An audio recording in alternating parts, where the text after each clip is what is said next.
Ô Bruno, eu queria começar falando sobre o seu livro, Sim, Colonização Neoliberal de Jerusalém. Achei linda a foto de capa. Essa é a publicação dele aqui em português, né?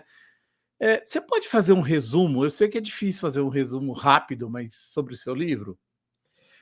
sim, claro, obrigado por trazer o livro, assim, que a gente ainda vai fazer um evento de lançamento aqui em São Paulo. O livro, então, ele trata dessa correlação, como diz o título, entre colonialismo e neoliberalismo na Palestina, né, com um aspecto central em Jerusalém Oriental, né? Essa foto, inclusive, é de um mercado da Cidade Velha de Jerusalém, né? Um dos lugares mais turísticos e economicamente vibrantes da cidade, particularmente para os palestinos. E o meu objetivo é buscar demonstrar como o colonialismo israelense ele é um elemento estrutural da ação dos israelenses em relação aos palestinos na cidade, e esse colonialismo se dá das mais diversas formas, né? Ele pode se dar através, por exemplo, da expulsão de palestinos das suas casas, né? E da construção de bairros exclusivamente judeus em Jerusalém Oriental. Isso pode se dar também, por exemplo, da relação de exploração de trabalho palestino, né?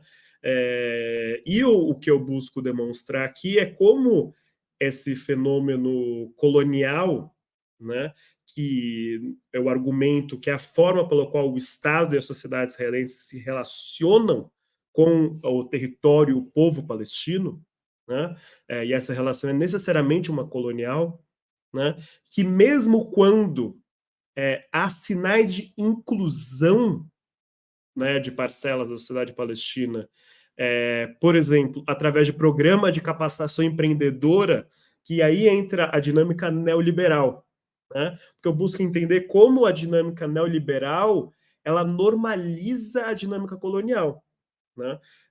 Porque nesse momento agora, né, por exemplo, em Gaza, a gente vê o colonialismo brutal, duro, né, da sua mais cruel face, inclusive da história da relação da Palestina e Israel, né, através do genocídio e da destruição em massa, né, que a gente vê em Gaza. Mas o colonialismo nem sempre ele é destruição em massa, apesar de estar no fundo dele a destruição em massa. Sempre tem essa potencialidade.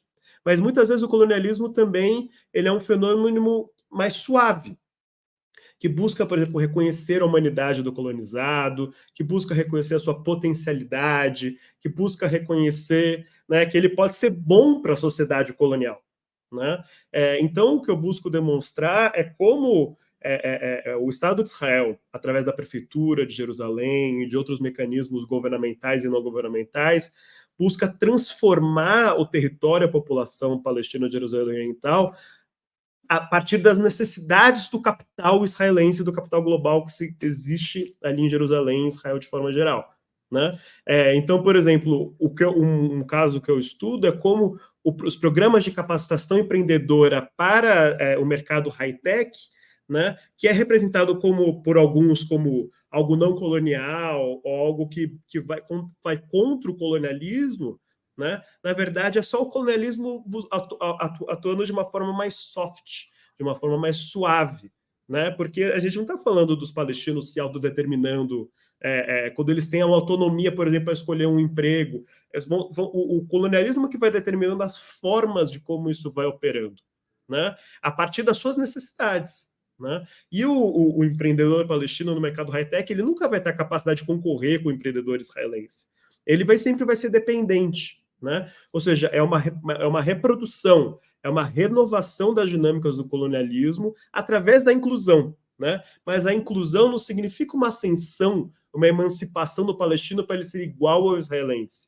Né? Mas a diferença, ele estava aqui, ela vai ser aqui a partir de agora. Né? Ele vai ter uma vida melhor. Né? Ele vai ter um trabalho melhor, mas não vai ter liberdade, autodeterminação e dignidade. Né? Por isso que é uma colonização neoliberal, né, que a gente pode ver, por exemplo, através do mercado imobiliário israelense construindo assentamentos. Isso também é colonialismo neoliberal. Né? Por exemplo, muitos assentamentos hoje em dia são como subúrbios da Califórnia. Né? Isso é uma dinâmica neoliberal do colonialismo. A que eu busco apontar é essa dinâmica mais próxima da relação de trabalho, né? E como os trabalhadores palestinos têm sido incluídos no mercado de trabalho israelense, e isso não significa o fim do colonialismo, né, mas a sua reprodução, né, no qual os israelenses não buscam somente a terra palestina, mas também o trabalho palestino, porque eles precisam do trabalho palestino.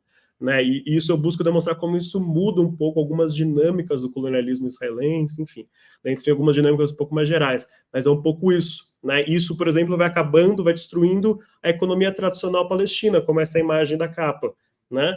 Porque muitos palestinos que mantêm, por exemplo, essa economia tradicional do comércio e tudo mais, os mais jovens não vão mais ocupando as lojas, né, dos seus pais, dos seus avós. Então, essas lojas, que são locais de resistência, elas vão sendo destruídas e vão sendo substituídas por lojas de israelenses. Né? Então, isso entra toda na dinâmica colonial. Né? Então, o PAP, eu tive esse contato quando eu fui fazer o que a gente chama de doutorado sanduíche, né? Passei um ano na Inglaterra, em Londres, na School of Oriental and African Studies, que é a SOAS, né, da Universidade de Londres. Eu fiquei sob a orientação de um palestino, o Adam Hanieh, que é um cara que estuda a economia política do processo colonial. E eu tive a oportunidade de encontrar o PAP 2 vezes. A primeira, quando ele veio aqui para o Brasil, para o lançamento da limpeza étnica da Palestina, quando foi publicado pela Sanderman, né, e participei de um evento com ele na PUC. E ele me influenciou muito porque ele traz essa perspectiva colonial de uma forma estruturada e estruturante, digamos assim, como eu não tinha me deparado ainda. Porque a questão palestina é muito territorial. Né? E o Pape, esse livro dele não é exatamente a principal contribuição dele para o entendimento desse fenômeno que é o colonialismo de povoamento, o colonialismo de assentamento, né, que em inglês a gente chama de settler colonialism, que vai demonstrar como o colonialismo na Palestina, o colonialismo israelense na Palestina, ele não é um fenômeno somente histórico, ele é um fenômeno estrutural. E que a limpeza étnica, que o Papa argumenta aí, né, para analisar o momento da Nakba, né, que é quando há todo esse processo de expulsão sistemática da população palestina e destruição dos vilarejos no contexto de criação de Israel, aí entre 47 e 1949, não é também um evento histórico, é um evento estrutural. Né? Então, por exemplo, no meu livro, eu busco demonstrar como esse processo de expulsão, por um lado, se mantém de uma forma estrutural, né? Que a Nakba, ela não tem fim, a Nakba é estrutural, né? Que começa ali em 1947, começa na verdade antes, mas em 1947, 48 é um momento, né, de transição, né? Um divisor de águas fundamental, no qual a violência israelense é direcionada para a eliminação da população nativa. E essa eliminação se dá das mais diversas formas ao longo de processos coloniais. Né? Ela se dá, em particular no caso palestino-israelense, ela se dá através da expulsão e da destruição da infraestrutura física, dos vilarejos, das cidades e tudo mais. Foram por volta de 750 mil palestinos expulsos e por volta de 500 vilarejos destruídos. Eu fiquei confuso, eram 300 ou 500, acho que eram 500. Além de mais de 15 mil mortos nesse processo. Né? E que o que a gente vê hoje na faixa de Gaza é a continuação da limpeza étnica. Né? Você não está matando, expulsando, né, qualquer um. Né? Você está matando, expulsando os palestinos pelo simples fato deles serem palestinos. Né? E você sempre vai ter justificativas para nublar essa violência de alguma forma. Né? Em 48, a justificativa era a independência. De fato, teve uma guerra de independência de Israel, como os israelenses chamam, né, que foi uma guerra de Israel e as forças árabes formadas por tropas egípcias, libanesas, sírias, jordanianas e tudo mais, mas sob a névoa da guerra você teve a limpeza étnica. E é isso que o Pape busca demonstrar, através de documentos israelenses oficiais desclassificados. Né? E a mesma coisa hoje, sob a névoa da suposta guerra contra o Hamas, né? E de fato, obviamente, há um enfrentamento a forças guerrilheiras do Hamas, mas está claro e evidente, como demonstra, né, o documento entregue pela África do Sul na Corte Internacional de Justiça, que não é uma guerra contra o Hamas, como os meios de comunicação colocam no chapéu das suas reportagens. Né? É uma guerra contra o povo palestino. E é isso que tem sido empreendida desde 1947. Antes mesmo da fundação de Israel, quando começa a limpeza étnica, mas principalmente a partir de 48, quando é fundada Israel. É uma guerra contra o povo palestino, para a expulsão do povo da sua terra, para a expropriação dessa terra. né? Porque o elemento central desse tipo de colonialismo é a expropriação da terra. Né? Como foi, por exemplo, um aspecto central do colonialismo português aqui no Brasil, o genocídio para a expropriação da terra, colonialismo britânico na América do Norte, colonialismo britânico na Austrália, colonialismo francês na Argélia, vai ter particularidades. Alemão na Namíbia. Isso. E vai ter particularidades. É por isso que o genocídio é um instrumento colonial. Né? Tem esse livro do Mike Davis, historiador britânico, que chama Holocaustos Coloniais. Por isso que, né, a morte é um instrumento colonial, não é somente a exploração do trabalho. Né? O genocídio é um instrumento colonial. Isso é nisso que o Papa busca se debruçar. Mas veja bem, é como a gente não usa o termo genocídio de uma forma relaxada, digamos aqui, hoje. Porque para explicar 48, a gente fala limpeza étnica, a gente não fala que é genocídio. Limpeza étnica é um outro crime de guerra, um outro crime contra a humanidade, né? Que ajuda a explicar em particular aquele fenômeno. Hoje, o que ajuda a explicar a gente é o termo jurídico genocídio, né? Que ao mesmo tempo é um fenômeno social e um fenômeno jurídico, que tem disputas em torno do que significaria. Né? Mas é um processo comum, que tem contradições. Né? E as contradições, por exemplo, a exploração do trabalho palestino em algumas circunstâncias, alguns territórios, como é o caso de Jerusalém, que eu busco explicar justamente no meu livro. Né? Mas, para o ponto de vista do colonialismo, qual é a lógica de você trancafiar mais de 2 milhões de pessoas num enclave e não explorar de uma forma sistemática o trabalho deles? Né? Para o ponto de vista de um colonialismo tradicional, né, de exploração do trabalho, escravização, essas coisas, não faz sentido a faixa de Gaza. Né? Mas quando a lógica, você olha para todo o território da Palestina e a lógica é a expropriação da terra, o elemento central, e o confinamento das pessoas sobreviventes em enclaves cada vez menores, que a gente chama de faixa de Gaza, na África do Sul a gente chamava de Bantustão, né? Nos Estados Unidos a gente chama de reserva indígena, né? Aqui a gente chama de terra indígena, né? Então, entra essa lógica, a expropriação da terra e dos recursos da terra. Faz todo sentido, né, Bruno? Você certamente conhece o sul do Mato Grosso aqui, Mato Grosso do Sul.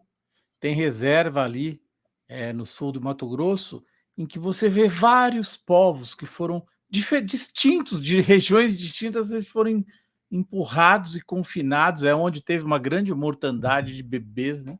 Então tudo se relaciona. O Bruno, gente, ele foi autor de um texto, coautor, né? Um texto que foi publicado pela Folha de São Paulo, foi muito debatido, chama Pela Palestina Livre do Apartheid Israelense. Vou ler um trechinho. O Bruno é coautor deste texto que diz o seguinte: pensar uma Palestina livre significa construir um Estado pós-apartheid ao estilo sul-africano.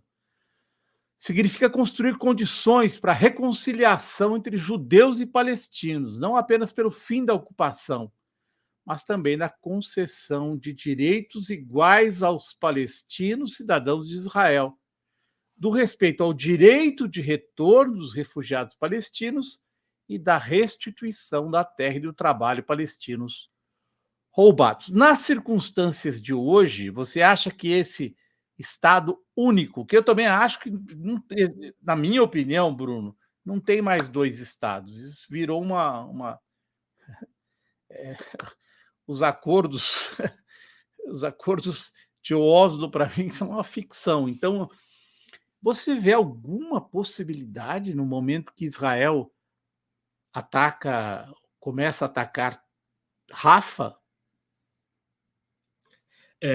A possibilidade é muito pequena. Acho que hoje, nesse momento, qualquer possibilidade de resolução é mínima. Né? O que a gente tende a ver no futuro próximo é uma continuidade do status quo, né, que é a condição de um único Estado de apartheid. Né? A gente já tem um único Estado. Né? Existe uma única soberania em todo o território da Palestina, no que a gente chama de Israel, que a gente chama de territórios palestinos ocupados de Jordânia e Gaza, né? E além das colinas do Golã sírias, que é a soberania israelense. Né? Eu, estudando as propostas, por exemplo, defendidas pela esquerda israelense, pela esquerda sionista brasileira, né? Do que seria uma solução de 2 estados, como, por exemplo, a iniciativa de Genebra, que é amplamente defendida pela esquerda israelense e esquerda sionista aqui no Brasil, por exemplo, o Estado palestino seria um Estado sem soberania. É um Estado palestino sem autodeterminação. Por exemplo, é um Estado palestino sem forças armadas. né? Com uma missão da ONU assegurando o controle sobre esse território. Então não tem como os palestinos se autodeterminarem verdadeiramente se a gente não pensar no Estado palestino sem forças armadas, né? Porque Israel vai continuar sendo uma ameaça tal qual é hoje, não é uma grande diferença, né? Muitos já chamam a autoridade palestina de Estado, o Brasil reconhece como Estado, né? Qual a diferença, então, que seria esse Estado palestino da autoridade palestina de hoje? Não teria muita diferença, né? Continuaria sendo profundamente vulnerável aos desejos das direitas, das esquerdas, do poder israelense, né? Então, eu não sou contra a solução de 2 estados. Inclusive, a maior parte, se você perguntar, todos os pesquisas que fazem com palestinos, eles defendem 2 estados. São pouquíssimos os palestinos que defendem um estado, né? Porque eles também têm uma recusa em conviver em um único estado com os israelenses, né? Mas eu, do meu ponto de vista particular, eu estudando esse negócio, né, eu entendo, como a gente argumenta nesse artigo, né, que uma solução sul-africana seria a mais possível de trazer justiça, né? Porque você inibiria essa possibilidade de ter 2 forças armadas que poderiam entrar em choque, né? Uma pessoa, um voto. Isso, uma pessoa, um voto, né? As pesquisas que questionam, por exemplo, israelenses em torno disso, menos de 10% da população israelense que aceitaria isso, né? É muito baixo, né? Enquanto a quem aceita o estado de apartheid é muito mais alto, por exemplo, atualmente em Israel. Então, eu vejo você encontrar uma solução política civil interna, como foi na África do Sul, né? E você fazer um processo de transição de justiça social, né? Uma justiça de transição, uma comissão da verdade, no qual os criminosos israelenses e palestinos sejam julgados, né? Contra os crimes contra a humanidade que foram feitos, uma transição política de integração, o que fazer com as extremas direitas de ambos os lados, que impedem a convivência, né? De ambos os grupos sociais ali, né? Eu acho que isso é fundamental. E eu vejo a solução de um Estado a mais capaz de entregar a justiça. Mas eu não sou contra a solução de 2 estados, né? Mas a solução de é o fundo do slogan Palestina livre do rio ao mar, né? Porque a solução de 2 estados sempre vai manter a questão do retorno dos refugiados palestinos, né? A negação do retorno e os direitos iguais para os palestinos que são cidadãos de Israel, como a gente coloca ali nesse trecho, né? E os cidadãos palestinos de Israel, eles têm direitos muito limitados, né? Eles são vistos como uma quinta coluna, né? Eles são inimigos internos, são problemas de segurança nacional. Você transformar a sociedade israelense para uma democratização radical, eu vejo de uma forma muito difícil, quando os palestinos se mantiverem como essa minoria sem poder, como eles são, com poder, não sem poder, mas com poder muito diminuto, né? E na qual a esquerda israelense, que seria aliada desse processo, né?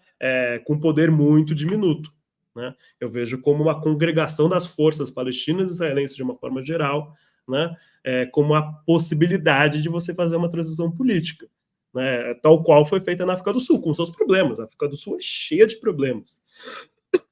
Muitos vão argumentar que é uma continuação do apartheid por novas vias. Sim, a maior parte, viu, Bruno? Eu tive lá fazendo até um programa, a maior parte das terras boas continua na mão dos brancos na África do Sul. Só o Mugabe fez reforma agrária na Namíbia. Desculpe, Isso. não, na Rodésia antiga, que é Zimbábue agora. Isso. Então, a justiça econômica é muito difícil de alcançar, porque a gente está no capitalismo, né? Mas você alcançar uma justiça política liberal mínima é bem possível, né? E é isso que os sul-africanos almejaram e conquistaram, mesmo que parcialmente, e eu vejo como isso um cenário possível para a questão Palestina e Israel, né? E a transformação da África do Sul, a gente vê agora da África do Sul sendo solidária com os palestinos, mesmo sem ter tomado poder econômico, sem ter transformação econômica profunda, mas como isso já provoca um mínimo de justiça social, uma dinâmica, pode né? mover o processo. Exato.